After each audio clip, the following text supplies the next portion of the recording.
TV on कर दीजिए, आई will not discuss anything. उसमें हमने 3 पॉइंट इंपॉर्टेंट थे जो लास्ट में बहुत जल्दी में बताए थे, ठीक है। क्या था पहला है विश्व शांति का समर्थक। आपने पढ़ा होगा नीति निर्देशक तक, वो अनुच्छेद नंबर 36 से 51 तक है। और अनुच्छेद मतलब आर्टिकल जो if anybody is having any problem in Hindi English he और she can ask me directly, okay. Bilingual में भी पढ़ा देंगे but it will be wastage of time also, तो इसलिए that's I have told that the candidate or students, those are from Hindi medium, they should learn English, and those are from English medium, they should learn Hindi also. So bilingual I can teach, need not to worry. तो उसमें है कि विश्व शांति का समर्थक, हमारा संविधान जो है विश्व शांति का समर्थक कैसे है कि अनुच्छेद नंबर 51 और टोटल नीति निर्देशक तत्व कहाँ से नोट किया करो, minded. One more thing I let you know before starting my class कि जब आप क्लास में बैठो गारंटी है यू विल क्वालिफाई, ये तो मैं बताता हूँ, but you should develop these qualities. जैसे जस्ट नाउ आई हर्ड के वो बोल रहे थे योगा करिए, अब मैं कह रहा हूँ 5 सेकंड को आप आंख बंद करिए और फील करिए that you are an IAS officer.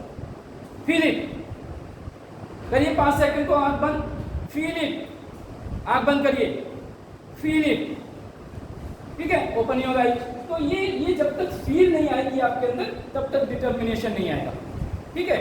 और जब डिटर्मिनेशन हो जाएगा 100% आई गिव यू गारंटी कि आप क्वालिफाई हो जाओगे।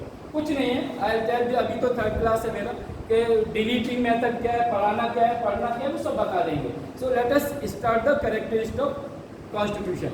तो जो नीति निर्देशक तत्व है वो आर्टिकल नंबर 36 to 51 और 51 में ये लिखा है कि हमारे देश के संविधान में कि हमारे देश के अंतर्राष्ट्रीय लेवल पर संबंध कैसे होना चाहिए, कैसे होना चाहिए, वसुधैव कुटुंबकम के संबंध होना चाहिए।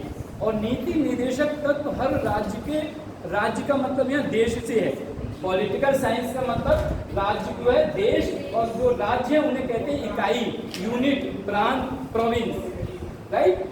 कहीं कहीं क्वांटम, कहाँ स्विट्जरलैंड वगैरह में कई अलग अलग शब्द हैं। तो आपको है कौन करना, कैंटन, तो उसमें क्या है कि ये दिया हुआ है कि हमारे संबंध कैसे हों।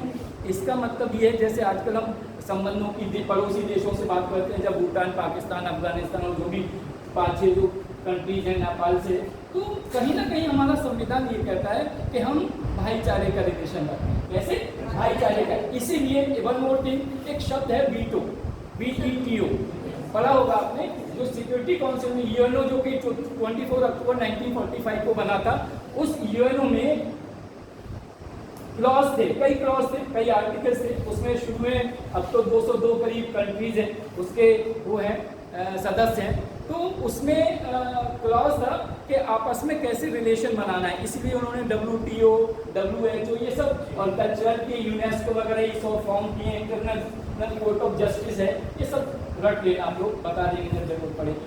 तो उसमें ये कहा गया है कि जो देश 20 वर्ष तक किसी दूसरे देश से लड़ाई नहीं लड़ता है उसके लिए यूएनओ में एक स्पेशल दर्जा दिया जाता है। यही कारण था कि हमारे देश ने कभी भी, चाहे 1962 का युद्ध हो, 1965 का युद्ध हो, 1971 का युद्ध हो, या 1999 का कारगिल का कॉन्फ्लिक्ट, वार नहीं, क्या है कॉन्फ्लिक्ट शब्द यूज करना, चाहे वो हो, हमने कभी इनिशिएटिव नहीं लिया। यही कारण है, ये एडिशनल है कि यही कारण है कि हमारे इस विश्व के बहुत से देश हैं वो ये मांग करते हैं कि भारत को सिक्योरिटी काउंसिल में यूएनओ की होना चाहिए। कई देशों से हमें सपोर्ट मिली है, लेकिन नुकसान कहाँ हो रहा है हमें, चाइना जैसे दो देश नहीं चाहते कि ये भारत जो है सिक्योरिटी काउंसिल में जाए। क्यों? उसकी सॉवरेनिटी खत्म हो जाएगी, प्रभुत्व खत्म हो जाएगा, इसीलिए, ठीक है। लेकिन हम हमेशा कभी अपने आप झगड़ा हमने नहीं किया है। इससे ये स्पष्ट है कि हमारा संविधान हमारे भारतीय नागरिकों को कहता है कि हम विश्व शांति के समर्थक हैं। सेकंड पॉइंट एक और था, बताइए। न्याय पुनरावलोकन, किसे कहते हैं? Judicial review. ये शब्द हमने लिया है अमेरिका से, ठीक है।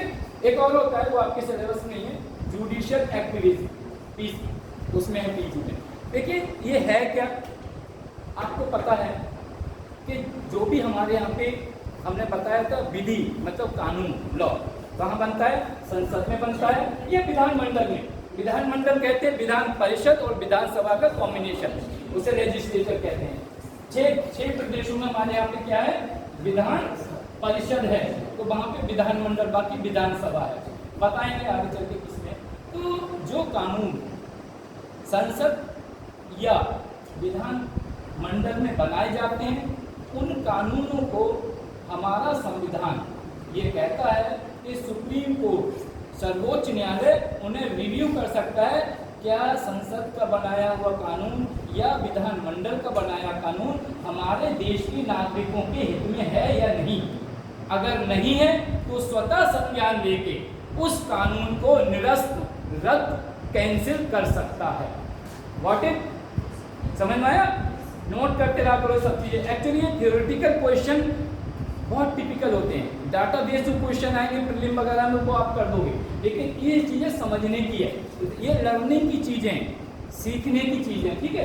एक तो ये होगा कि हमारा क्या संविधान क्या कहता है जुडिशियल रिव्यू के लिए, कि कोई भी कानून जो संसद या विधानमंडल द्वारा बना हुआ है वो। अभी आपने देखा होगा कई घटनाएं घटी थी यहाँ पे, जिसमें सुप्रीम कोर्ट ने स्वयं ही कुछ चीज़ों का संज्ञान लिया था, जैसे एमएसपी के बारे में किसानों का केस आया था, या अभी बहुत सी ऐसी घटनाएं घट रही हैं। I need not to quote, वो करंट अफेयर्स वालों को बताना चाहिए, चाहे यूपी में हो या कर्नाटक में घटना घटी हो या केरल में घटनाएं घटी हो या JNK वगैरह में घटनाएं घटी हैं। तो कई चीज़ों में हमारे सुप्रीम कोर्ट ने स्वतः ही संज्ञान लिया है, इसे कहते हैं judicial review. And one more thing कि अगर जुडिशियल रिव्यू का डिटेल भी बताएंगे, ये तो हेडिंग है, क्योंकि जुडिशियल रिव्यू स्पेशली मेन का जो एग्जाम होता है सिविल सर्विसेज का, उसमें कभी कभी एक संक्षिप्त टिप्पणी या कहते हैं शॉर्ट नोट लिखने को आता है, ठीक है, उसकी डिटेल बताएंगे। अगला हेडिंग क्या था? भारतीय संविधान की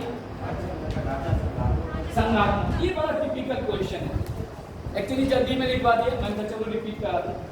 हमारा संज्ञानात्मक का मतलब क्या है? संज्ञानात्मक means what? Anybody is to political science? आप बताइए, है कुछ आज तो बेसिकली साइंस के। क्या संज्ञानात्मक शब्द बड़ा इंपॉर्टेंट चीज है, हमारे संविधान में कहीं लागू आया है? फेडरल, चलो बताता हूँ, मैंने बहुत टाइम वेस्ट हो जाए। हमारे संविधान में माइंडेड इंग्लिश का चाहे फेडरल हो, हिंदी का चाहे संज्ञानात्मक हो, कहीं पर नहीं आया है। बड़ा इंपॉर्टेंट बात क्या है, कहीं पर भी संज्ञानात्मक शब्द नहीं आया है। इसकी जगह शब्द आया है यूनियन। क्या है? यूनियन। आर्टिकल नंबर 1 कहता है India that is union of states. Union किसे कहते हैं? What is the meaning of union? Hindi में संघ कहते हैं, बात सही है, लेकिन अगर वैसे पूछे तो फिर संघ क्या है, इसलिए मैंने कहा यूनियन। मैं बताता हूँ संघ। संघ क्या होता है? Group of the items. Items का हुआ, आइटम निर्जीव भी हो सकता है, सजीव भी हो सकता है। जैसे अब सजीव की बात करें, लेखपाल संघ, मजदूर यूनियन, लेबर यूनियन, है ना। हमारे यहाँ पे यूनियन आए स्टेट के लिए। स्टेट तब तक जीवित है जब तक लिविंग बीइंग जीवित है। अगर आदमी नहीं है तो स्टेट किस चीज का डेफिनेशन है? 4 एलिमेंट्स होते हैं स्टेट के, ठीक। तो यूनियन मतलब होता है जोड़ना। आपने देखा होगा नल के पाइप में यूनियन लगाते हैं, यूनियन मीन्स जोड़ना। हमने पहला आर्टिकल, क्योंकि उस टाइम 565 राज्य थे, शब्द पहला आर्टिकल लिखा हमारे संविधान निर्माताओं ने कि हम अपने आप में ऐसा राज्य चाहते हैं, राज्य मतलब देश, ऐसा देश चाहते हैं कि जो एक यूनियन हो। यूनियन मीन्स हम आपको भी, आपकी इकाई जो है, आपके देश जो है छोटे छोटे, उस पर प्रांत कहते थे, और कुछ ब्रिटिश राज्य के थे, बताएंगे उसका भी आएगा। अभी नेक्स्ट कल के बाद शुरू होगा चैप्टर इंट्रोडक्शन ऑफ कॉन्स्टिट्यूशन, फिर sources of constitution, then I will explain in detail. तो उस वक्त ये कहा था कि आप हमारे साथ मिलिए। पहला आर्टिकल कह रहा है, यही कारण था कि सरदार वल्लभ भाई पटेल जो कि उस टाइम के गृह मंत्री थे, उन्होंने एक बार में ही 562 राज्यों को जोड़ दिया और जूनागढ़, जम्मू कश्मीर, हैदराबाद को छोड़कर, जो कि बाद में जोड़े गए थे, और बहुत से देश थे। तो यूनियन शब्द इसलिए कहा, एक मैसेज देने के लिए कि हमारा देश सब राज्यों को अपने में समाहित करना चाहता है। ठीक, तो ये था क्या है, क्या पढ़ा आपने हेडिंग तीसरा, फेडरल। अब बात है फेडरल, हमारा ढांचा, कॉन्स्ट्रक्शन। ढांचा क्या है, जैसे फिजिकल हमारा ढांचा है, हमारा ढांचा क्या है, हाथ है, आँख है, नाक है, मुंह, पैर, सब कुछ है, ये हमारा स्ट्रक्चर है, इसे टोटल में आकर बॉडी कहते हैं। और आपने देखा होगा कल्चर, इसे body parts, that's called parts, accessories, computer and accessories, right. तो हमारे यहाँ पे देश है भारत, उसकी एसेसरीज क्या है, जम्मू कश्मीर, हरियाणा, पंजाब, महाराष्ट्र, मेघालय, सब these are एसेसरीज। उसके अंदर क्या क्या है, वो तो चिप्स वगैरह कौन कौन से लगे, दैट यू कैन अंडरस्टैंड। तो ये इस तरह से माइंड में रखिए कि हमारे यहाँ का ढांचा जो है संघात्मक है। संघात्मक के अभी बताऊंगा, इस हेडिंग के बाद यही आ रहा है कि हमारे यहाँ पे 2 तरह की क्वालिटियाँ हमारे संविधान में। एक है संघात्मक, जिसे कहते हैं फेडरल, एंड सेकेंड इज एकात्मक, जिसे कहते हैं यूनिटरी। इसके बाद तो यूनिटरी कौन सी है और फेडरल कौन सी है, संघात्मक कौन सी है और एकात्मक कौन सी, वो भी बताएंगे अभी। तो संघात्मक का मतलब होता है कि हमारा देश कई राज्यों का, नंबर ऑफ स्टेट्स का एक संघ है। जैसे शिक्षक संघ है, सिर्फ पढ़े लिखे लोग होते हैं, चाहे वो प्राइमरी का हो, माध्यमिक शिक्षक संघ है, डिग्री कॉलेज का शिक्षक संघ है, देखभाल का शिक्षक संघ है, सबका अलग अलग, आईएएस का भी अलग कैडर है, यूनियन बनाई हुई है नहीं है। छात्रों की एक यूनियन होती है, छात्रों का संघ होता है नहीं, कुछ है ना, क्या चीज, हाँ वही, मैं लेबर। तो इस तरह के संघ है। संघ का मतलब होता है कि जोड़ना, व्हाट इट। अब एक दूसरा क्या बताया था आपने, संघात्मक के साथ ढांचा है। एकात्मक क्या है, एकात्मक क्या है, हमारे यहाँ का एक गहरी नागरिकता है, एक संविधान है, एक राष्ट्रपति है जैसे राजा बोलते हैं, सही है, और उससे रिलेटेड और 10-12 पॉइंट है, that I will explain you. ठीक है, तो अगला हेडिंग हम डालते हैं the basic elements of constitution. Number 1 is federal, या संघात्मक तत्व कौन से, तो ये बड़ा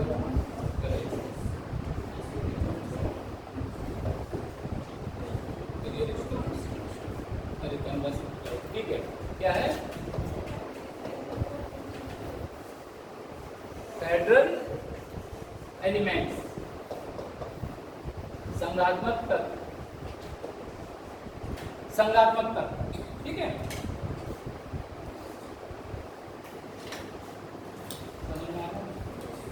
अभी आएगा थ्योरी पार्ट है, और ये सब रिलेटेड है।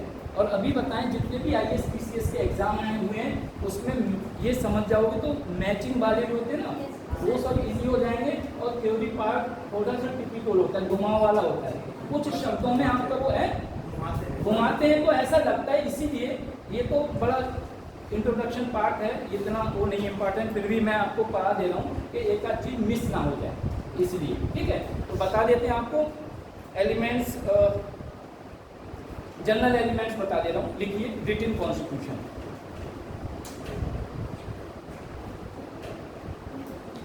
अच्छा आप कहोगे ये कोई स्पेशल क्या है इसमें, हम सबको पता है रिटन कॉन्स्टिट्यूशन, लेकिन है स्पेशल, हेडिंग रखा है, कोई ना कोई रीजन है। आपने कहा हमसे, या आपने प्रिंसिपल से कहा कि सर हमारा सेक्शन चेंज कर दीजिए, या मैंने जूलॉजी को केमिस्ट्री नहीं लेना है, मुझे दूसरा सब्जेक्ट लेना है, या इकोनॉमिक्स से दूसरा लेना है, आपने कह दिया। आपको लगता है प्रिंसिपल साहब मान जाएंगे, कह दिया? नहीं। दूसरा है, आपने रिटन में एप्लीकेशन दी, और इसके साथ एक और, रिटन के साथ आपने एप्लीकेशन दी और एक कॉपी पर रिसीविंग साइन करा दी। क्यों? What action you are taking? तीसरा एक और है, क्या बताएं? ऑफिशियली आपने एक इन्हें दी एप्लीकेशन, एक वाइस चांसलर को भेज दी, जैसे करते हैं ना, थाने वाले नहीं सुन रहे तो क्या करते हैं, डीजी को भेज दी, होम मिनिस्टर को भेज दी, और नहीं तो ये मैंने और हाई लेवल पर बता दी, फिर बहुत लंबा हो जाएगा, ये बताऊंगा तो फिर इसी पर चला जाएगा। दैट्स व्हाई मैं मेन पॉइंट। फिर आपने होम मिनिस्टर को भेज दी। तो जब आदमी देखता है एसपी की भी एप्लीकेशन देखता है तो सोचता है यार होम मिनिस्टर से कहीं पूछ लिया तो मुश्किल हो जाएगा, तो एक्शन बहुत लेता है। एक ही तरीके। दूसरा, मैं हूँगा, आपने एप्लीकेशन दी, आपने कहा ये चेंज कर दी, अब मैं हूँ उसकी जगह, दोनों आपको पहले बता रहा। आप मैं प्रिंसिपल हूँ, आपने मुझे एप्लीकेशन दी, मैं क्या एप्लीकेशन नहीं, ये एफिडेविट लिख कर लाइए कि दोबारा इसे चेंज नहीं करोगे। एफिडेविट समझती है, लीगल पेपर, दोबारा कल को फिर आपने चेंज कर दी, फिर तो आप आज आपने एसपी को दी, कल होम मिनिस्टर को दे दी, फिर मुख्यमंत्री को, फिर हम तो यही चेंज करते रहेंगे। तो हम क्या कहते हैं, एफिडेविट लाइए। ठीक, अब बात आती है लिखित। ये लिखित क्यों कहा गया? क्योंकि कुछ कंट्रीज में लिखित संविधान नहीं है, जैसे ब्रिटिश में नहीं है। हमारा पार्लियामेंट्री सिस्टम कहाँ से लिया गया है? सोर्सेज में पढ़ाएंगे, ब्रिटिश से। और ब्रिटेन संविधान नहीं है। क्यों? वहाँ मोनार्ची सिस्टम है, सम्राट होता है, एम्परर होता है। वहाँ का संविधान किस पे चलता है? ये आता है पीसीएस के क्वेश्चन, उसमें आया है, रीति रिवाज के ऊपर, कस्टम्स एंड ट्रेडिशंस के ऊपर चलता है। This is the word exactly utilize. किसके ऊपर चलता है? रीति रिवाज के ऊपर। रीजन, वहाँ पर हमारे देश की तरह अलग अलग जाति धर्म उसके लोग नहीं हैं, वहाँ पे अलग अलग रेशियल सिस्टम नहीं है। तो हम वहाँ पे सिर्फ एक जाति के लोग हैं, एक ही लोग हैं, वहाँ पे कोई प्रॉब्लम नहीं है। इसलिए वहाँ पे रीति रिवाजों के ऊपर संविधान है, लेकिन हमारे यहाँ ऐसा नहीं है। हमारे यहाँ पे एक और बड़ी बात है, आपने कहा 562 राज्यों को कि हम आपको अपने यहाँ पे यूनियन में मिला रहे हैं, वो कह रहे हैं आप हमें क्या सुविधाएं देंगे? यही रीजन था, अगर आपको याद होगा जम्मू कश्मीर में एमए जिन्ना और जवाहरलाल नेहरू दोनों गए थे, आप हमें मिल लीजिए। अगर आपने सुना होगा, अनकोटेड कोट कर रहा हूँ आपको, उन्होंने कहा था कि मेरी 3 शर्तें हैं, जो मान लेगा मैं उसके साथ जाऊंगा। दोनों के साथ प्रॉब्लम ये थी, हैदराबाद और जम्मू कश्मीर के साथ, कि जम्मू कश्मीर में मुस्लिम पॉपुलेशन था लेकिन राजा हिंदू था, हैदराबाद में राजा मुस्लिम था लेकिन निजाम मुस्लिम था, लेकिन पॉपुलेशन हिंदू थी।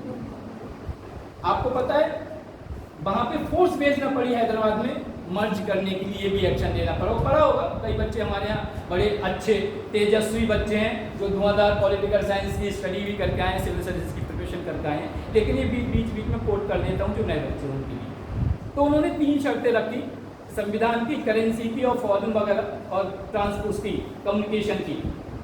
इससे पहले मोहम्मद अली जिन्ना बोलते, जवाहरलाल नेहरू ने हाँ कर दी। यही रीजन था कि वो विलय हो गए। ठीक इसी तरह फिर उन्होंने कहा झंडा उनका वो आएगा, वो भी अभी बता देंगे आपको पूरी डिटेल। तो उन्होंने कहा जो राज्य मिल रहे थे 562, हमें क्या दे रहे हो? इसलिए संविधान ने पहले ही कहा था कि राज्य की शक्तियां हैं वो आपको दी जाएंगी और केंद्र की शक्तियां केंद्र के पास रहेंगी, और ये चीज हमने लिखित में दी हुई है, जैसे हम कहते हैं राज्य के नीति निर्देशक तत्व। इसलिए this is the element of constitution कि हमने लिखित में अपने संविधान में, जिसका सर्वे सर्वर कौन है? Supreme court. सुप्रीम कोर्ट है कि अगर कहीं आपके अधिकारों का अब कहीं नहीं माना जाता है तो आप डायरेक्ट सुप्रीम कोर्ट जा सकते हैं। यही एक स्पेशल एलिमेंट है कि लिखित में हमने राज्यों को दिया है, लिखित में हमने इलेक्शन कमीशन की ड्यूटी दी है, लिखित में हमने प्रेसिडेंट की ड्यूटी दी है, लिखित में हमने राज्यपाल की ड्यूटी दी है, मुख्यमंत्री प्रधानमंत्री की ड्यूटी दी है, हर मंत्री की ड्यूटी दी है, और साथ साथ भारत के नागरिकों की 51A में भी ड्यूटी दी है लिखित में। आया? यही है लिखित, और बहुत सी चीजें हैं, आई नॉट गो इन डिटेल, बहुत टाइम मिलेगा अभी आगे के लिए। ये पहला सेंटेंस था। सेकंड हेडिंग लिखिए। आपको समझ में आ रहा है नहीं? पहले ही बताइए। अच्छा हाँ, मैं बता ना, इसमें आएगा वैसे हेडिंग, इसमें भी कोट कर सकते हो अगर रिटर्न आता है कि यही कारण है कि केंद्र सूची, राज्य सूची और संवर्ती सूची, central list, state list and concurrent list, तीनों में सबकी ड्यूटी दी हुई है। ये भी एक लिखित में दी हुई है, you can not interfere. Second is rigid constitution या कठोर संविधान है। कठोरता हमने बताया था आपको फर्स्ट डे इटसेल्फ, एक जो संविधान संशोधन अंडर आर्टिकल 368 है उसके तहत बताया गया है कि कठोर है। कठोर इसलिए है क्योंकि कुछ प्रावधानों में, कुछ अनुच्छेदों के लिए, कुछ क्लॉज के लिए, मैं शब्दों एक इसलिए बोलता हूँ कि जो हिंदी वाले भी और इंग्लिश वाले सब मिक्स करके समझेंगे कि अंडर आर्टिकल 368 संशोधन करना बहुत मुश्किल, कठोर है। फिर भी अमेरिका के संविधान से ज़्यादा कठोर नहीं है, इसलिए हमने कहा कठोर भी और लचीला भी है, रिजिड भी एंड फ्लेक्सिबल। क्यों? क्योंकि 230 साल हो गए संविधान को अमेरिका के। कितने? 230 वर्षों में केवल 27 संशोधन हुए। कितने? 27। आप लोग चेहरा क्यों देखते? मैं कलम चलता हुआ देखना चाहता हूं आपका।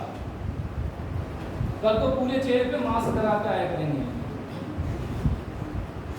नहीं, आपकी कलम चलना चाहिए। दैट्स व्हाई ये said in beginning itself feel like I S officer, और मुझे ऐसा समझ लीजिए कि आपने मुझे नियुक्त किया है इसलिए कि मैं आपको कुछ बताऊं, ऐसा समझो, ठीक है? यू हैव अपॉइंटेड मी, तो ठीक उसमें हुए हैं, लेकिन हमारे यहाँ पे 105 हो चुके हैं, जबकि हमारे यहाँ का कॉन्स्टिट्यूशन कितना पुराना है? केवल 73rd ईयर रनिंग है। 50 में लागू हुआ था। कितने हो गई? 73rd ईयर हो गई शुरू जनवरी से। ये सब कैलकुलेट किए करो मैथमेटिक्स स्टूडेंट। तो ये इसलिए इसे रिजिड कहा गया है। तीसरा, बहुत लंबे पॉइंट्स हैं। तीसरा है संविधान की सर्वोच्चता या सुप्रीमेसी ऑफ कॉन्स्टिट्यूशन।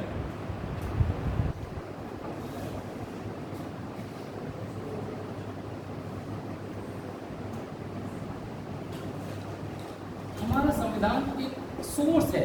किस चीज का? Source of power, source of constitutional power you can see. जैसे केंद्र के पास ऑलरेडी 97 पावर्स दी गई है। कितनी है? सेंट्रल लिस्ट में कितने आइटम है? विषय 97। केंद्र के राज्य के लिए कितने? 67। ठीक है, पहले ये 52 थे, 62 थे, लेकिन समवर्ती सूची में 52 थे, वहां से 5 निकाले और 62 में डाले और वहां 47 रह गए, यहाँ पे 67। सो लेटेस्ट इज 67 कह दिया है कि इन पर राज्य कानून बनाएगा। ये पॉइंट नोट करने के सब। राज्य कानून कितने? 67 आइटम। किसमें लिखा है? संविधान में। तीसरा समवर्ती सूची, कॉन्करेंट लिस्ट, उसमें कहा गया है कि इन पे दोनों ही कानून बना सकते हैं। इसका मतलब ये है कि हमारे संविधान में जो क्या किया गया है कि संविधान जो है सर्वोच्च है। अगर कोई भी इसके, हमने शुरू में ही बताया था या लास्ट वीक में, कि विधान को या संविधान को कोई तोड़ता है तो उसके लिए कानूनी कार्रवाई की जाती है। तो सबसे पहले हमारे संविधान है, चाहे वो प्रधान हो गांव का या देश का प्रधानमंत्री हो, या बीच में जितने भी मंत्री हैं वो, चाहे राज्य मंत्री हो या कैबिनेट मिनिस्टर हो, डिप्टी मिनिस्टर हो, कोई भी हो, चाहे IAS हो, PCS हो, कोई भी हो, सबके लिए संविधान बराबर है। ये हमारे संविधान की सुप्रीमेसी है। सबसे बड़ा क्या है? संविधान। यही कारण है कि high court, supreme court, session court या जो भी जिला भी न्यायालय कहते हैं, उनमें जब भी हम कसम खाते हैं तो संविधान की खाते हैं। कहते हैं कभी कभी, the person who can not love his mother, he can not love his Motherland. जो व्यक्ति अपने माँ से प्यार नहीं कर सकता, मातृभूमि से नहीं कर सकता, and the person who can not love his Motherland, he can not love his mother. यही कारण है कि हमारे देश का संविधान सबसे उच्च है, सर्वोच्च है, और जो व्यक्ति अपने देश के लिए, देश के संविधान की रक्षा नहीं कर सकता, फॉलो नहीं करता है, तो एक्चुअल एक आदर्शवादी नागरिक नहीं हो सकता। नागरिक तो हैं सब, एक आदर्शवादी नागरिकता। इसीलिए मैं कभी कभी कहता हूँ कि since you are going to be an IAS officer, so it's your duty कि you should develop some ethical qualities. नैतिकता वाले गुण करिए। कुछ गलत हो रहा है ये नहीं कह रहे कि आप कोई नैतिकता नहीं दिखा रहे, उसे एकदम शुरू हो जाए, नहीं। अपने अंदर फील करिए। अगर कोई गलत कर रहा है तो फील करो कि ये गलत कर रहा है, मैं ऐसा नहीं करूँगा, ये करिए। यानी हम ये नहीं कह रहे कि झगड़ा करना है, तो ये जब तक ये फीलिंग नहीं आएगी तब तक डिटर्मिनेशन नहीं आएगा, ये माइंड में। और एक चीज़ और ध्यान रखिए, कभी कभी एक दो लोग कहते हैं कि कोई आया आपको डिमोटिवेट करके चला गया। हम इतने स्ट्रांग हैं, अरे कि हमारी विल पावर समाप्त हो गई। हमें कोई, मैं let anybody should come, let him demotivate me, I will not, because I have strong will power. कैसे किसी की हिम्मत हो सकती है जो मेरी विल पावर को तहस नहस कर दे, निरस्त कर दे, कैंसिल कर दे, डिलीट कर दे? No, it means I am lacking in confidence. हमें लगता है कहीं ना कहीं हम में कमी है, दूसरा कैसे चेंज कर सकता है? हिम्मत नहीं है किसी की। Am I right? So you should feel in that way. अगर ऐसा आप सोच रहे हो इसका मतलब you are having some lacking, you are having some weakness, कहीं ना कहीं आपकी कमजोरी है। मुझे तो नहीं पता है, many students are there from my class है, they might be aware about me. तो ये है, मैं कभी नहीं कह रहा हूँ और कभी मैं सुनूं नहीं आपके मुंह से कि समबडी इज डिमोटिवेटिंग, कभी नहीं। आपके हम कहते हैं ठीक है, नो। चलो नेक्स्ट थर्ड पॉइंट लिखिए, शक्तियों का विभाजन, the distribution of the powers, ये हेडिंग है इसका। एलिमेंट 4-5 एलिमेंट है, देन आई लेट यू। तो क्या है, हमने बताया कि जिस तरह ड्यूटी वाली पावर्स, अपने मैंने शब्द बोला था ऑफिस 3-4 होते हैं। क्या अकाउंट्स का ऑफिस होता नहीं, रिक्रूटमेंट का ऑफिस होता है, ऑडिट का ऑफिस होता है, लोन का ऑफिस होता है, एक ही जगह विद इन बाउंड्री, है ना।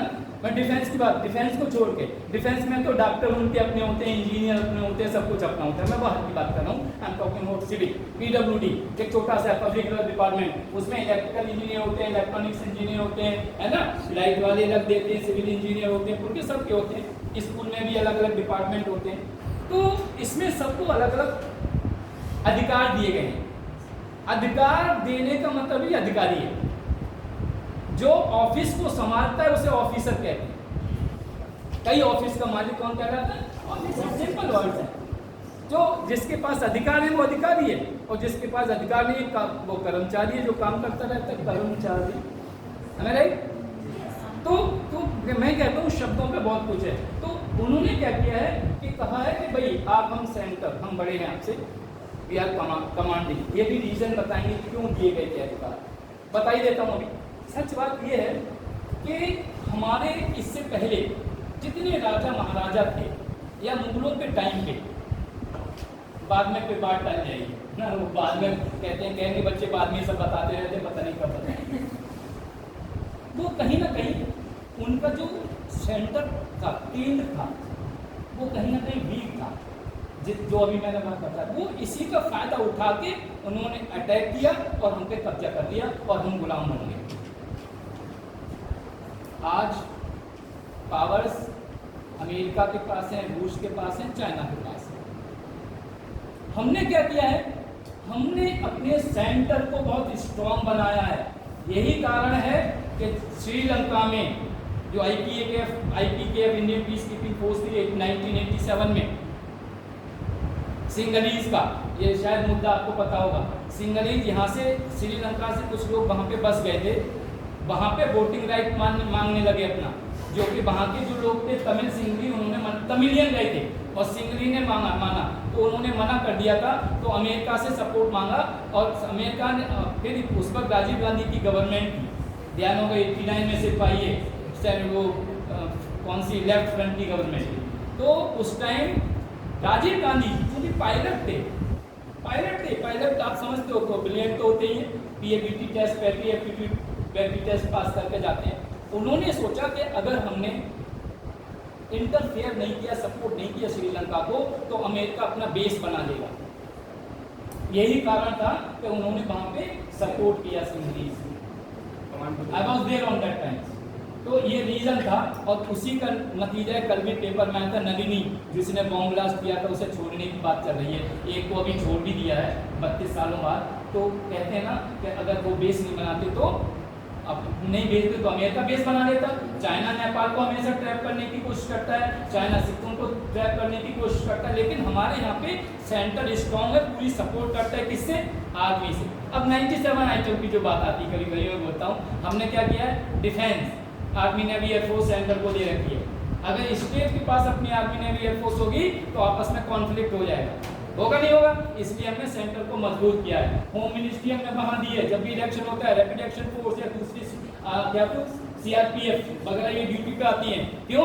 हो सकता है लोकल पुलिस उसमें मिल जाए। हमने स्ट्रॉन्ग सेंटर बनाया है, हमने स्ट्रॉन्ग सेंटर बनाया है फाइनेंस में। बजट हमारा सेंटर देता है, स्टेट का बजट अलग रहता है, लेकिन सेंटर पूरी सपोर्ट करता है। हमने जो हमारे निर्भर कमजोर स्टेट हैं, मेघालय, मिजोरम और ये कई मध्य प्रदेश की कई रूरल एरियाज हैं, नक्सलाइट एरियाज हैं, नक्सलवाड़ी या फिर छत्तीसगढ़ के एरियाज हैं, वहाँ को हम स्पेशल वो देते हैं, बजट प्रोविजन बनाते हैं। हम एजुकेशन के लिए चाहे प्राइमरी, जूनियर या फिर इंटरमीडिएट की और या डिग्री कॉलेज की है, degree college and topping state level पे 12th क्लास तक रहता है, लेकिन डिग्री लेवल की कहाँ रहती है, यूजीसी के अंदर में आती है। हम लोग सपोर्ट करते हैं, हम लोग मेडिकल कॉलेज खोल रहे हैं, हम लोग बीटेक के लिए वो कर रहे हैं, डिग्री कॉलेज के लिए, तो ये हमने स्ट्रॉन्ग सेंटर बना। और 97 एग्रीकल्चर के सेक्टर में, रेलवे के सेक्टर में जो centre state public sector undertakings है, उसके लिए हमने सेंटर को स्ट्रॉन्ग बनाया। स्टेट को कौन सी चीजें दी हैं हमने बताया था कभी कि सुप्रीमेसी और रूल्स के बारे में, कि अगर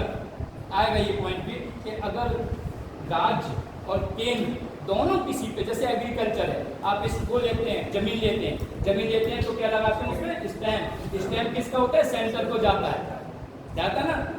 या कोई चीज आप खरीदते हैं, एक्साइज डिपार्टमेंट, जैसे आप अभी आईएएस की तैयारी कर रहे हैं, इसमें 37 कैटेगरी हैं, 37 में ग्रुप ए और ग्रुप बी की सर्विसेज है। जैसे हम कहते हैं ना आईएएस, आईपीएस, आईएफएस, कही है आईएएस ही नहीं है, आईएएस तो नंबर 1 पे, इसलिए टॉप 100 लेते हैं। इसके अलावा ग्रुप बी कस्टम ऑफिसर हैं, वो ग्रुप बी में आते हैं, अब उसमें भी सिलेक्शन हो सकता है, कस्टम ऑफिसर वाले नेक्स्ट टाइम ट्राई करते हैं। तो 37 का एग्रीकल्चर की भी कुछ हैं चीजें, तो कई चीजें हैं, देखना कभी कभी सब यू शुड नो कि जरूरी नहीं है वो किसी भी उसमें सिलेक्शन होना चाहिए, पहले एंट्री बनाना है, बहुत सी कैटेगरी है। तो क्या किया गया कि इसी कैटेगरी के तहत अब जहाँ पे सेंटर और स्टेट की कॉन्फ्लिक्ट या सेंटर स्टेट रिलेशन की बात आती है, अगर कोई भी कानून स्टेट बनाती है और सेंटर भी बना देती है, तो सेंटर का कानून मान होगा, इसका मान नहीं होगा।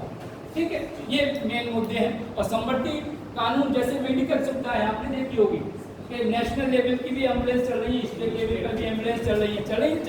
तो जैसे इलेक्शन के लिए गवर्नमेंट देती है, हम लोग जितना भी टैक्स देती है गवर्नमेंट, उनका भी पैसा 85%, पहले 10-15% का 80% जो है वो गवर्नमेंट वापस कर देती है। ठीक, तो इस तरह के कई वेरिएशंस हैं, धीरे धीरे आप लोग समझ जाओगे। अगला आइटम लिख लीजिए,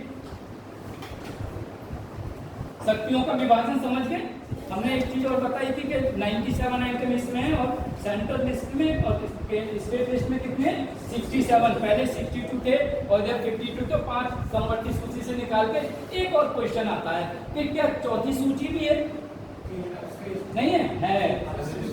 अगर जैसे एक शब्द होता है, इंग्लिश का कौन है, किसी ने इंग्लिश खूब अच्छी देख लेना मेरे सामने मैं इंग्लिश का पूछूं, कुछ न कुछ स्पेशल ही होगा। एक शब्द होता है लेफ्ट ओवर, क्या होता है मीनिंग लेफ्ट ओवर है? बचा हुआ, क्या बचा हुआ? रिमेनिंग क्या? शेष। आप घर पे जाना, उसकी मीनिंग देखना लेफ्ट ओवर की। लेफ्ट ओवर बड़े बड़े अच्छे लोग यूज करते हैं, जो नहीं करना चाहिए। लेफ्ट ओवर का मतलब होता है बचा कुचा खाना, झूठा, उसी के लिए यूज होता है, उसी के लिए यूज होता है और बाकी के लिए रिमेनिंग होता है। I don't want that my student should commit this type of mistake. छोटी चीजें बताऊंगा बीच में, क्योंकि I am not taking English class, नहीं तो मैंने बताया शायद कि मेरे गाइड ने हेल्थ की जगह हेल्थ निकल गया तो 1.5 घंटे बात नहीं की। I told you, so you should not. तो ये जो रिमेनिंग शक्तियां हैं, इन्हें कहते हैं रेजिडुअल पावर्स। क्या कहते हैं? Residual power. रेजिडुअल माने बची हुई। अब बची हुई शक्ति एक आध बताइए जो इन तीनों लिस्ट में नहीं आती। जैसे हम बताया था कि पहले साइबर क्राइम नहीं था, मोबाइल नहीं था, अब वो शक्ति किसके पास है? आतंकवादी गतिविधियां उनके पास है। अच्छा, हमने आतंकवादी तो कह दी, ये तो सब निगेटिव। पॉजिटिव चीज क्या है?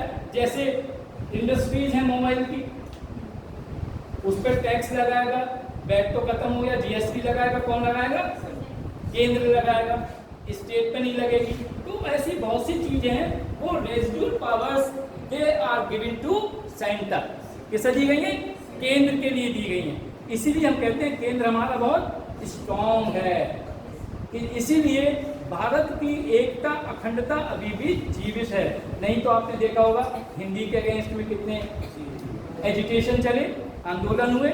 हिंदी को अभी भी कहा था, अभी जब कह दिया था तो तमिलनाडु का नहीं, साउथ इंडियन के स्टेट नहीं चाहते कि नेशनल लैंग्वेज हो, बल्कि उन्होंने कहा है कि सुप्रीम कोर्ट को जो आदेश दे तमिलनाडु के तो तमिल में भी दे और कर्नाटक में भी, कन्नड़ में भी दे, अलग अलग भाषाओं में होना चाहिए। इसीलिए रीट शुरू हुआ है लोकल लेवल पे, नीट नहीं, नीट राजस्थान वाला, तो अलग अलग जगह, लेकिन मैं I am dead against it, क्योंकि कल को डॉक्टर जो खुद अपनी लोकल लैंग्वेज में, जैसा भी कह लिए 5 साल 5th क्लास तक लोकल लैंग्वेज पढ़ेंगे, ठीक है, लोकल लैंग्वेज तो घर में सीख ही रहे हैं, लेकिन जो वही तो एज होती है, 10 साल का बच्चा होता है, उसी पे जो टंग ट्विस्टिंग होती है, जितनी भी टंग ट्विस्टिंग जो होती है वो उसी वक्त होती है। कोई कह रही जैसे बोले ये मध्यमपुर के राजा को बंगमदास बहुत मुश्किल होता है ना, कुछ तो ऊंचा ऊँट, कुछ पीठ ऊंची ऊँट की, ये सब टेढ़े टेढ़े शब्द है ना, बहुत मुश्किल होता है। तो उस टाइम अगर आपने वो भाषा सिखा दी तो फिर उसे इंग्लिश में प्रॉब्लम हो जाएगी। तो मुझे लगता है कि वी शुड प्रमोट चॉइस कि हम किस लैंग्वेज में पढ़ना चाहते हैं, नहीं तो फिर एक दूसरे, जैसे अभी आपको वहाँ जॉब मिल जाए साउथ में, it will be very difficult to communicate, क्योंकि आपको हिंदी अच्छी नहीं आती, इंग्लिश अच्छी नहीं आती, उन्हें हिंदी अच्छी नहीं आती। तो इसलिए मैं कहता हूँ बाइलिंगुअल बनिए। बाइलिंगुअल बनने से कहना आप कम से कम अपनी काम चलाने के लिए आप भाषा इतना तो है कि कम्युनिकेशन सही हो जाएगा। चलो नेक्स्ट, क्या अभी बताएंगे, सोर्स ऑफ कॉन्स्टिट्यूशन आ रहा है। न्यायपालिका की विशिष्ट स्थितियां, न्यायपालिका की विशिष्ट स्थिति, स्पेशल पोजीशन ऑफ जुडिशियल।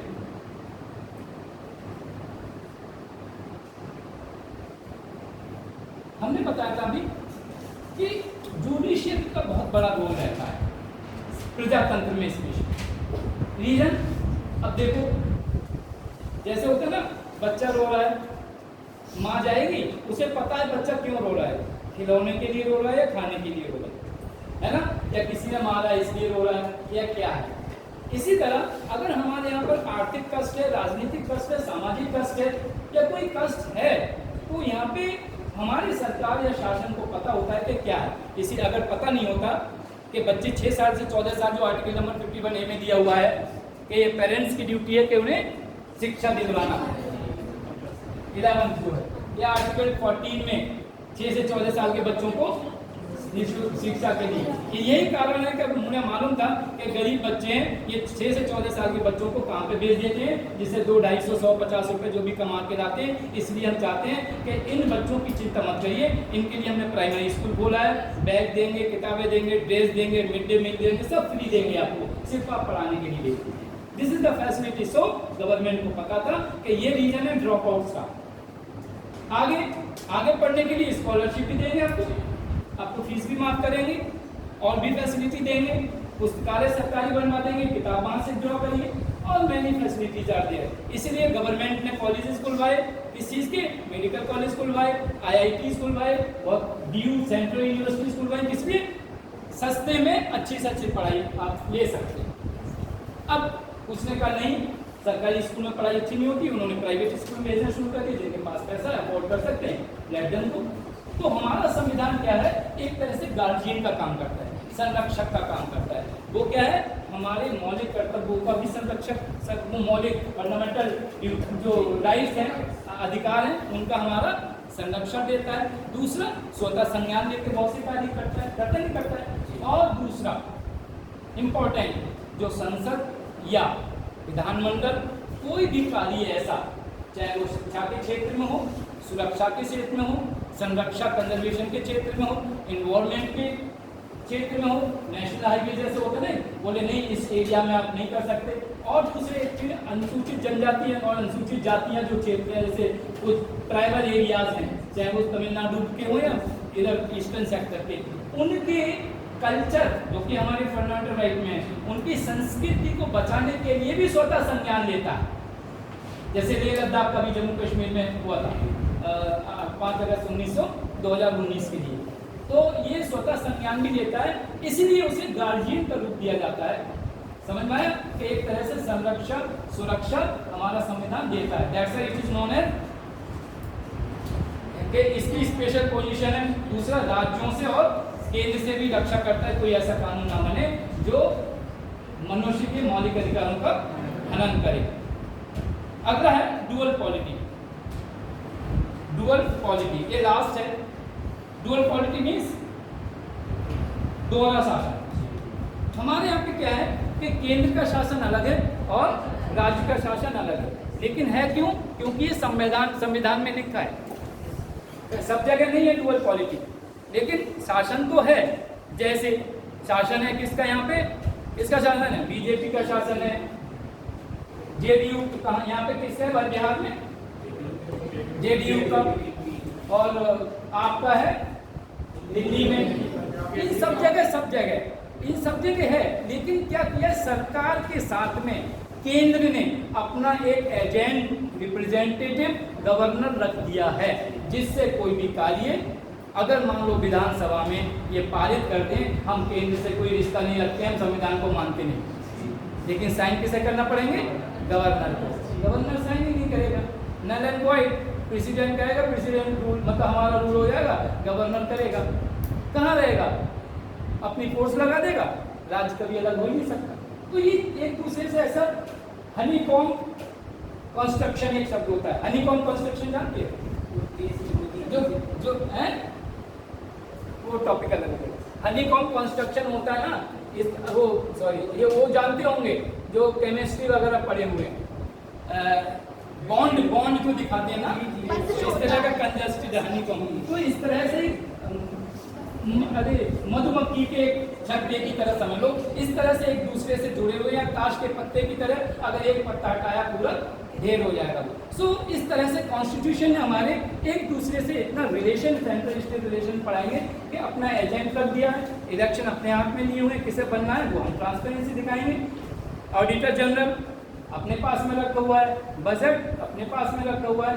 तो जो डुअल पॉलिटी क्या है कि दोहरी शासन प्रणाली तो है, लेकिन फिर भी स्ट्रॉन्ग केंद्रीय है। हम आपको पूरी सपोर्ट करेंगे आर्थिक रूप से जहाँ जरूरत पड़ेगी। आपने देखा होगा बाढ़ आती है, कोई तूफान आ जाए, भूकंप आ जाए, एक्सीडेंट हो जाए, बस गिर जाए, पैसा केंद्र से भी मिलता है और यहाँ से भी देते हैं, लेकिन केंद्र भी अपना पैसा देती है। क्यों?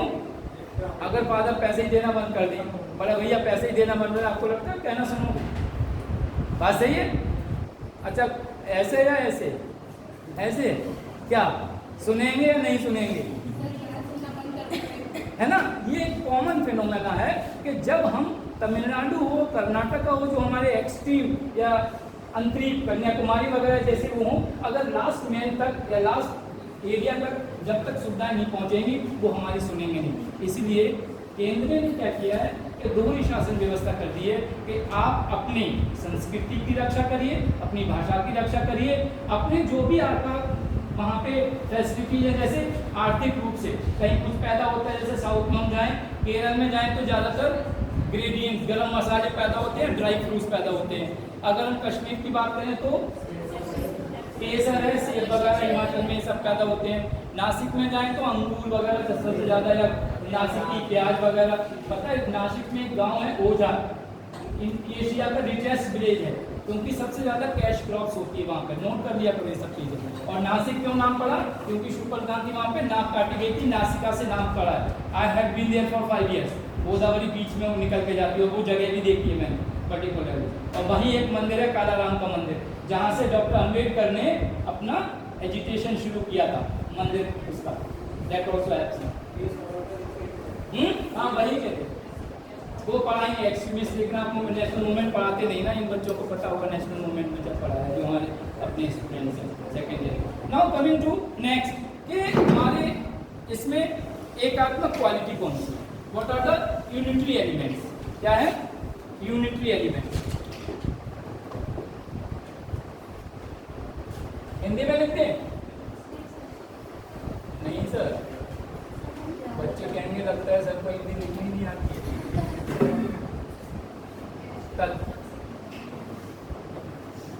चलो एकात्मक तत्व क्या होते हैं? नंबर 1 लिख लीजिए। Theoretically you might be treating both in that, हैं? लेकिन सोशली और constitutional will be maintain. Single citizenship, एक पहली नागरिकता।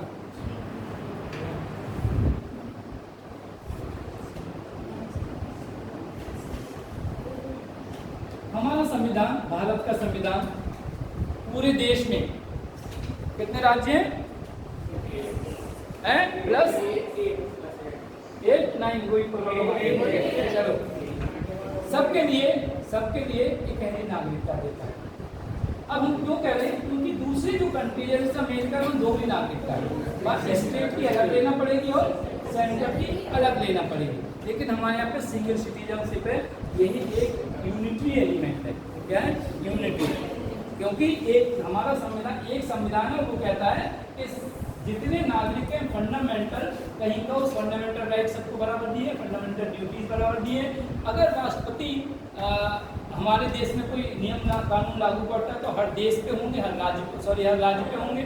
और अगर इलेक्शन कहीं पर ड्यू होते हैं तो सेंटर कराएगा। सही है, सबका सिंगल वो है सिटीजनशिप। और सबसे बड़ी चीज आएगा, बता दे रहे हैं, इंटीग्रेटेड जुडिशरी सिस्टम। ये जिला लेवल पे हो, सेशन या डिस्ट्रिक्ट, दोनों का अंतर बताएंगे क्या है, और हाई कोर्ट हो या सुप्रीम कोर्ट, इन सब का एक सिंगल इंटीग्रेटेड सिस्टम में एक दूसरे जुड़े हुए हैं और एक ही नागरिकता है। सेकंड पॉइंट है इसका, शक्तियों का बंटवारा केंद्र के पक्ष में। So it was only single citizenship, the distribution powers in favour of centre.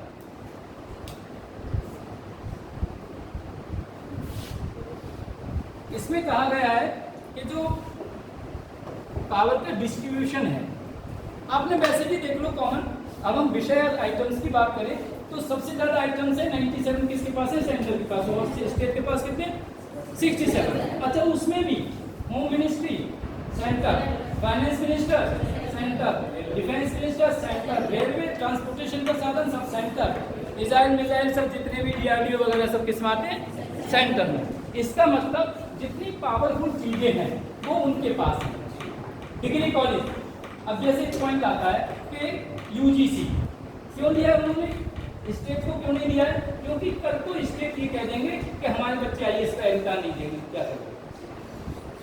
नहीं जाना चाहते तमिलनाडु में, सिरवनन वगैरह ये जो आते हैं यहाँ पे इधर उधर के, या कौन आए थे पिछली बार? SP साहब थे जो चनप्पा, बोले हम नहीं जाएंगे।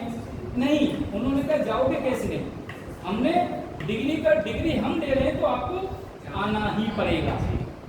तो ये जो मेन आइटम्स हैं, मेन जो चीजें हैं, सेंटर ने अपने पास रखी हैं और स्टेट को वो फैसिलिटी दी है, वो पावर्स दिए और वो आइटम्स दिए जो अपने राज्य के हिसाब से उनके लिए सूट करते हैं। अब हम कह दें उत्तर प्रदेश में ठीक है आप नमक बना सकते हैं खूब, सबने अवज्ञा आंदोलन की तरह। अब हमारे पास समुद्री नहीं तो हम नमक कैसे बनेंगे? बात सही। तो हमें नमक की फैसिलिटी है, वो कोकोनट आप पेड़ लगाइए नारियल के और आपको सब्सिडी मिलेगी, यहाँ पे होंगे है ना। तो हमें क्या है ना, इसलिए हर स्टेट को उनकी इन्वॉल्वमेंट के हिसाब से वो फैसिलिटी दी गई है। जैसे आपने देखा होगा अभी इलेक्शन हुए थे तो 3-4 किलोमीटर के एरिया में एक ही गांव था और केवल 8 लोग थे, वोट डालना पड़ा, पूरा होने पड़ा। उत्तराखंड में कैसे दिया गया था, तो it happens on many places. लेकिन क्या है कि आखिरी लाइन में लगे आखिरी व्यक्ति तक सुविधाएं पहुंचे, आखिरी व्यक्ति भी अपने आप को देश का नागरिक महसूस करे।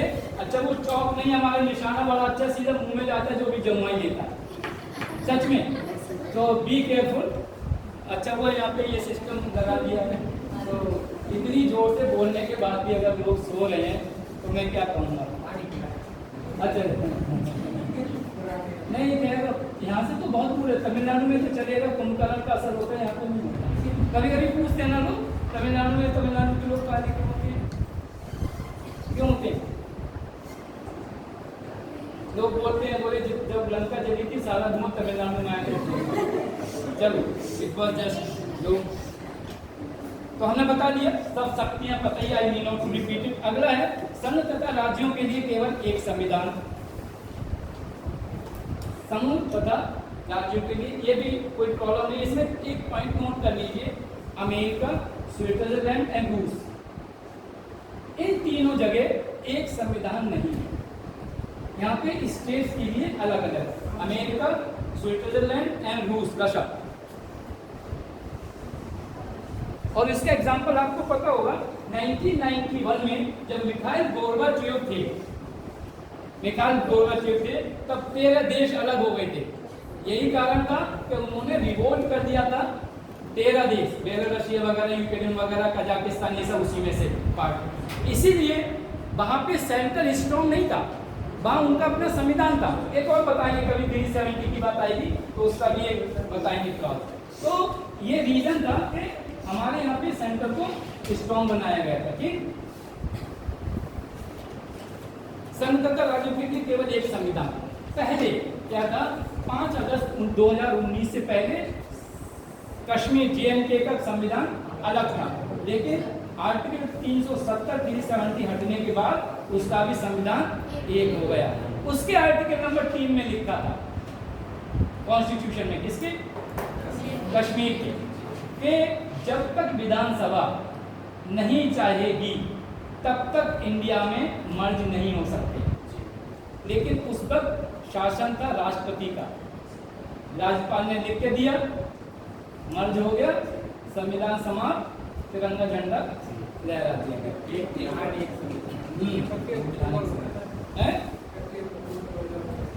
कितने, देखिए दो चीजें, इम्प्लीमेंटेशन, इनेक्टमेंट और इम्प्लीमेंटेशन दोनों की डेट होती है। 5 अगस्त को जो लाया गया था पारित अधिसूचना में लागू करने की, मैंने बताया था 1976 में, आपको भी बता दूं जब इन्होंने क्वेश्चन छेड़ दिया है।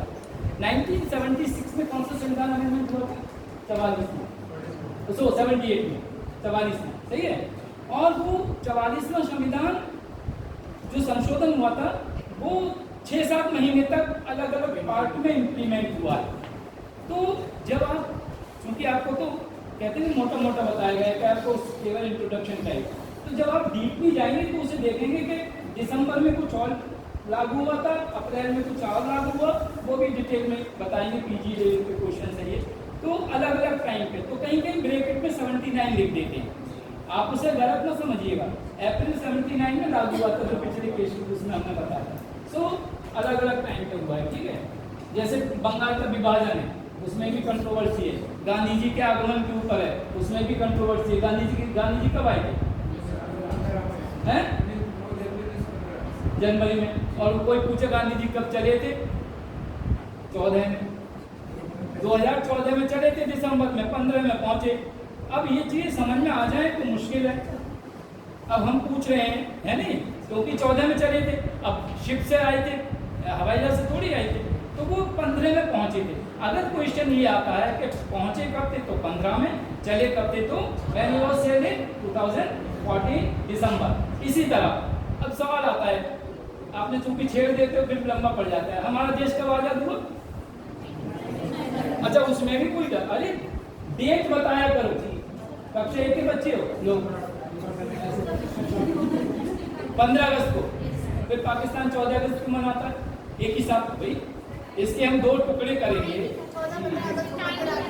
क्या था पता है आपको कितने बजे संविधान सभा शुरू हुई थी उस दिन? मैंने अपनी बुक में टाइम लिखा है, माई बुक इसका नहीं, हाँ उसमें टाइम है, 11 o'clock रात में शुरू हुई थी। एक्चुअली ये होता है, ये जो मेन पार्ट, मैं आपको देख लीजिएगा, ये मेन पार्ट है हमारी बॉडी का, कपड़े का। ये हमने इतना काटा, ये टूट के गिरा, पहले ये गिरा, ये तो इंटैक्ट है ना, इसलिए ये 14 हुआ, ये 15 हुआ। Got it? लॉजिक, वो कहते हैं रीजनिंग का सवाल ये अलग हुआ ना, ये तो इंटैक्ट है ना, किस कौन, हम तो अलग नहीं हुए। हम तो सपोज अगर अलग होने वाली बात होती है, हम समाहित क्यों करते, यूनियन क्यों लगाते हैं आर्टिकल नंबर 1? तो ये अलग हुआ, that's why they said that we have separated it on 14। चलो नेक्स्ट, संसद के देखिए, संसद को राज्य की सीमाओं में परिवर्तन करने का अधिकार, मीन्स तो पार्लियामेंट है वो जो बाउंड्री लाइन्स हैं स्टेट्स की, उन्हें क्या कर सकता है, अधिकार है चेंज करने का, right to change the boundary line of या boundary of states, right to change the boundary of the states. अब इसमें बड़ा टिपिकल है, केंद्र के पास पावर क्या है कि राज्य की किसी भी बाउंड्री को, उसे राज्य से परमिशन लेने की आवश्यकता नहीं है। केंद्र के पास ये शक्ति है कि वो किसी भी राज्य की सीमा चेंज कर सकती है, जैसे कि उत्तराखंड और उत्तर प्रदेश की, मध्य प्रदेश और छत्तीसगढ़ की, तेलंगाना और आंध्र प्रदेश की, झारखंड और बिहार की, सही है, चेंज कर सकती है। और उत्तर प्रदेश का और प्लान कर रहे हैं, पश्चिमी उत्तर प्रदेश, पूर्वी उत्तर प्रदेश और मध्य उत्तर प्रदेश सेंटर। है ना? क्यों बोलते हैं एडमिनिस्ट्रेटिव प्रॉब्लम है, प्रशासनिक समस्या है, लेकिन that is different issue, that is government matter. लेकिन हम कह रहे हैं कि इसमें कोई भी राज्य इंटरफेयर नहीं कर सकता, उसका कोई अधिकार नहीं है। ये भी एक एलिमेंट्री है कि केंद्र के पास पावर है, this is the unitary element. Next is integrated न्याय व्यवस्था, मतलब जुडिशियल सिस्टम या इंटीग्रेटेड न्याय व्यवस्था। आपने देखा होगा कि हमारे यहाँ पे क्या है, जिला डिस्ट्रिक्ट कोर्ट है और हाई कोर्ट है। अगर हम खुश नहीं हैं तो आप वहीं पे, जैसे किसी जज से खुश नहीं है डिस्ट्रिक्ट लेवल पे, तो आप जिला जज के पास रिव्यू पिटीशन रिव्यू के लिए डाल सकते हैं, रिव्यू के लिए रिव्यू। हाँ, अगर यहाँ से भी खुश नहीं है तो आप हाई कोर्ट में जा सकते हैं, वहाँ से कुछ नहीं है तो आप सुप्रीम कोर्ट में जा सकते हैं। लेकिन कभी कभी मैंने क्वेश्चन लास्ट बैच में पूछा था, आपसे भी पूछ रहा हूँ, क्यों संविधान में जो शब्द यूज हुए हैं, अगर आएगा it is known as paradise of life, ये वकीलों का स्वर्ग है। क्यों? शब्द जो है उसको एक्सप्लेनेशन कौन करता है? सुप्रीम कोर्ट, क्योंकि वो संरक्षक वो इसे करता है। आप जब मैं क्वेश्चन पूछ रहा हूँ कि एक जिला न्यायालय एक्स और बाई दो है, एक्स के फेवर में फैसला दे देता है, बाई हार जाता है, बाई सुप्रीम कोर्ट वो हाई कोर्ट चला जाता है, वहां पे हाई कोर्ट में बाई जीत जाता है, एक्स हार जाता है, फिर वो एक्स जाता है सुप्रीम कोर्ट जहाँ पे एक्स जीत जाता है, बाई हार जाता है। यहाँ पे गलत कौन है? क्या जो जज सुप्रीम कोर्ट में थे वो सही है, नेचुरली वो सही माने जाएंगे, सुप्रीम कोर्ट फाइनल है। तो हाई कोर्ट में जो बैठे थे क्या दे वर नॉट हैविंग एक्सपीरियंस, या उनके पास संविधान की समझ नहीं थी, या उन्हें कोई शब्द नहीं मालूम था, या मीनिंग सही नहीं आती थी? तो यहाँ पे कहाँ फ्लॉप हुआ? जबकि सुप्रीम हाई कोर्ट के जज होते हैं 10 साल का एक्सपीरियंस होता है, और उस दो तरह के होते हैं, क्रिमिनल एक सिविल, सिविल के सिविल में जाते हैं, क्रिमिनल के क्रिमिनल में जाते हैं। आपने देखा होगा, मैं और डीपली बता रहा हूँ कि डिस्ट्रिक्ट लेवल पे सेशन कोर्ट होता है जो क्रिमिनल कोर्ट को देते हैं, सिविल कोर्ट होता है जो प्रॉपर्टी के मैटर्स देखते हैं। ये भी बाइफरकेट कर दे रहा हूँ आपको, हमें बहुत डीप बताना नहीं गया है, हमें जो बताएगा उतना बताते हैं। फिर भी आप बताइए, what is the wrong with high court? कभी सोचा है आपने? इसीलिए कहते हैं कि संविधान की भाषा समझना सबके बस की बात नहीं है। अब आप समझ लो जो यहीं से पढ़ के जाते हैं, अगर मेरे स्टूडेंट भी लॉ कर रहे हैं, क्या जो संविधान नहीं समझ पा रहे हैं तो कानून अच्छी तरह से समझ सकते हैं? बहुत मुश्किल है। हाँ, इसीलिए हर शब्द का बाइफर्केशन करके पर्यायवाची के पर्यायवाची एक एक चीज, जब आपके पास सिनोनिम्स क्यों रखे गए हैं किसी भी language, let it be any language, चाहे मेडिकल लैंग्वेज हो, इंजीनियरिंग लैंग्वेज हो, मैनेजमेंट की भाषा हो, हिंदी, इंग्लिश, फ्रेंच, जर्मनी हो, जब आपके पास वोकैबुलरी अच्छी होती है तो हेजिटेशन नहीं होती है, मतलब कितना फ्लुएंस होगा आपका शब्द उसमें, वॉइस में और भाषा में, क्योंकि आपके पास शब्द आते रहेंगे, अपने आप आते जाते हैं। अगर शब्दों की कमी है तो आपके पास ऐसे निकलेंगे, जिसे उर्दू में तकिया कलाम कहते हैं, कोई कहते हैं पढ़ाते पढ़ाते, isn't it? Am I right? समझ में आया? समझे? जो शब्द होते हैं वो होते हैं फिलर्स कहलाते हैं, फिलर्स, जो फिल इन द ब्लैंक्स के लिए आपको, जैसे खाने के साथ में पापड़ दिया जाता है, पूरी में देर हो जाए तो पापड़ खा लो बीच में, these are known as fillers. Starters, खाने जाते हैं आप, of course it might be recording, लेकिन नो प्रॉब्लम। स्टार्टर में क्या होता है, जाते हैं बोले क्या गोलगप्पे खा रहे हैं, टिक्की खा रहे हैं, इसे स्टार्टर है, बोले खाना कभी खाया ही नहीं। और लास्ट में स्वीट डिश इस तरह की होगी। तो यहाँ पे है, तो ये सब चीजें हैं। हाँ पूछो सर, अगर एक्स और वाई में एक्स वर्सेस वाई का एक केस है और वाई के फेवर में सुप्रीम कोर्ट ने फैसला सुना दिया है, तो उसके बाद क्या एक्स जा सकता है दोबारा सुप्रीम कोर्ट? हाँ, रिव्यू पक्का। अरे एक और है, और मैं कहा डीपली और डीप सुनी, जिस बेंच ने फैसला दिया है वो बेंच को चेंज करवा सकता है, बोले no I want second bench, और ये सुप्रीम कोर्ट की ड्यूटी है कि बेंच चेंज कर करके, वो अगर एकल पीठ ने किसी ने दिया, एकल पीठ सिंगल बेंच सिंगल जज ने, तो कह सकता है कि पैनल चाहिए हमें। There are lot of option. और सुनिए, सुप्रीम कोर्ट को ओवररूल करने के लिए राष्ट्रपति है, दया याचिका। हाँ ठीक है, एनीथिंग। एक्चुअली एक और सजेशन था सैटरडे में आज माइंड मारा था, सैटरडे में टेस्ट हुआ, आई नॉट मेक पेपर, वो उन्होंने ही बनाया था टाइम में। तो कभी कभी एक सेशन ऐसा हो जिस टीचर को, अगर really you want to qualify in examination, एक सेशन हो ऐसा कि जैसे सैटरडे है, एक दिन रखो कि आप सेशन के लिए विदाउट रिकॉर्डिंग सेशन होना चाहिए जिसमें आप डाउट लिखते जाओ और तुरंत उससे पूछे कंसर्न टीचर से कि सर ये समझ में नहीं आई, ये बहुत ज़रूरी है। यहाँ पे क्या होता है, आई एम बिलीविंग लेक्चर, समझ में नहीं आ रहा है, वो कैन कम टू नो, हमें टास्क दिया 4 आपको लेक्चर खत्म करना है। सैटरडे बेसिक होता है, वो टेस्ट रख दिया नहीं है ना, इस माई पर्सनल सजेशन और ओपिनियन यू कैन से कि ये ऐसा होना चाहिए। टाइम क्या टाइम हो गया अभी कैसे कम करना। हाँ साइकिल आएगा, ठीक है। ये जस्ट नोट, नेक्स्ट लिखिए आगे आपने मुझसे तो नहीं कहा सर, 2.5 बजे चले जाइए, मतलब सबसे कमजोर हम नजर आ रहे हैं, बट आई फील किसकी तलाश है?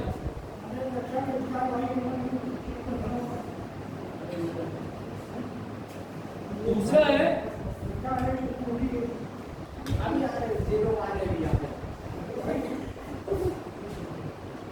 रिकॉर्डिंग हो रही है, रिकॉर्डिंग 10 मिनट रुक जाएंगे, फिर आने के बाद